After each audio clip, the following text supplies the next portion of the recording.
নমস্কার, travel with উর্বির নতুন একটি ব্লগে আপনাদের সকলকে স্বাগত।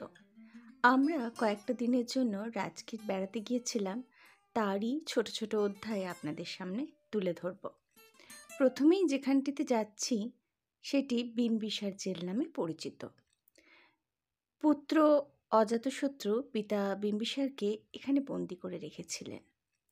এখন অবশ্য জানেন জেলের কিছুই নেই, তবে পাথরগুলো রয়েছে। আর ওই যে দেখছেন গৃথাকূট পর্বত, সেখানে স্বয়ং বুদ্ধদেব অবস্থান করতেন এবং বিম্বিসার এখান থেকেই তার ধ্যান করতেন। তার জীবনের শেষ দিনগুলো এখানেই কেটেছিল। শোনা যায় বিম্বিসার বুদ্ধদেবের সংস্পর্শে এসে এতটাই দান শুরু করেন যে পুত্রের সাথে একটা মতপার্থক্য তৈরি হয়, আর তার থেকেই তার জীবনের এই দশা।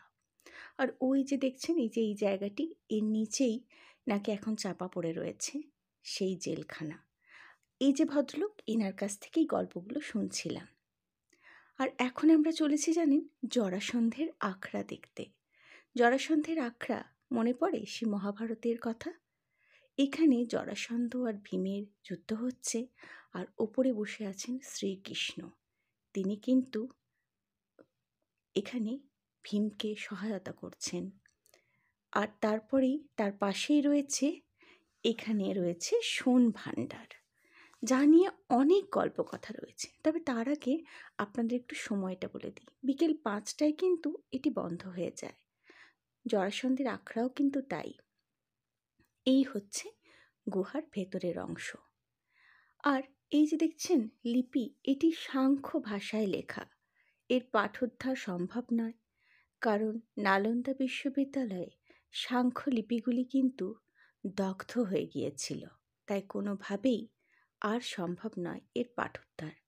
তবে হ্যাঁ, জানেন তো, বহু বহু মানুষ এসেছে এই রত্ন ভাণ্ডারের খোঁজে, কিন্তু কোথাও তার হদিশ মেলে না।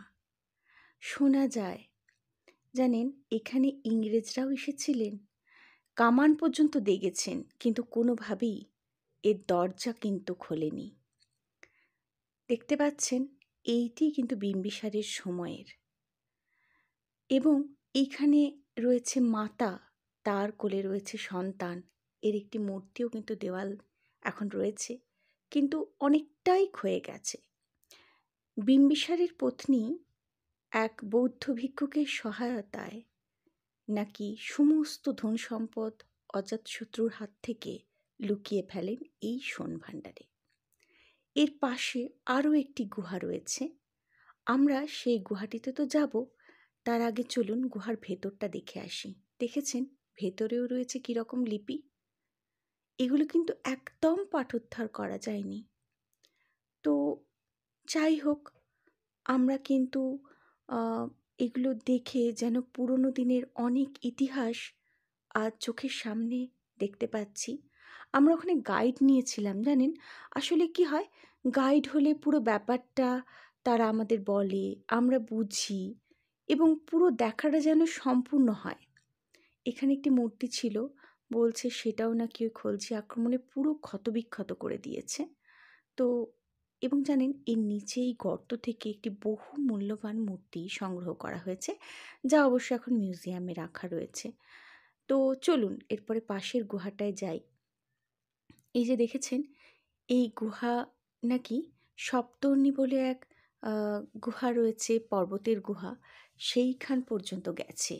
তো যাই হোক, এই জায়গাটি যেহেতু পুরো পাহাড়ে ঘেরা, অনেক রহস্য রয়েছে, অনেক ইতিহাস রয়েছে, লিপি যার খোঁজ মেলেনি এখনও, যা হয়তো কখনো পাঠোদ্ধার হবে, জানি না কি হবে।